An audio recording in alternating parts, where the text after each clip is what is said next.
Israel Iran యుద్ధం తిరిగి ప్రారంభమైంది. కాల్పుల విరమణ ఒప్పందానికి ఇరాన్ తూట్లు పొడవడమే ఇందుకు కారణం.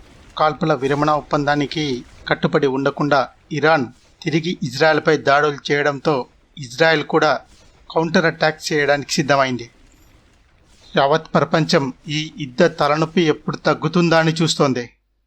బట్ అమెరికా, ఇజ్రాయెల్ మాత్రం ప్రపంచంలో ఇరాన్కి ఏ దేశం నుండి సహాయం అందకుండా ఒంటరి చేయడంలో విజయం సాధించాయని చెప్పాలి. ఇరాన్కి అత్యంత మిత్రదేశం, స్ట్రాటజిక్ పార్ట్నర్ అయిన రష్యా నుండి కూడా ఇరాన్కి సహాయం అందట్లేదు. సాక్షాత్తు రష్యా అధ్యక్షుడైన వ్లాదిమిర్ పుతినే రష్యా స్టాండ్ గురించి మాట్లాడుతూ రష్యా స్టాండ్ న్యూట్రల్ అని చెప్పాడు. మా రష్యా దేశానికి ఇరాన్, ఇజ్రాయెల్ రెండు దేశాలతోనూ సత్సంబంధాలు ఉన్నాయి అని చెప్పాడు.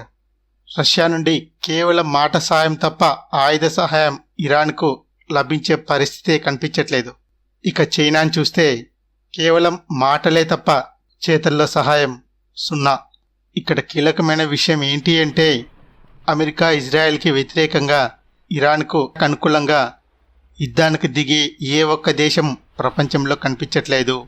ఇరాన్కి వాస్తవాలు తెలిసినప్పటికీ మేకపోతు గాంభీర్యాన్ని ప్రదర్శిస్తోంది.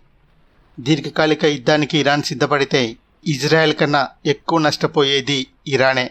ఇరాన్ కూడా నేడో రేపో కాల్పుల విరమణ ఒప్పందానికి కట్టుబడి ఉండేట్లు ప్రకటన చేసే అవకాశం ఉంది.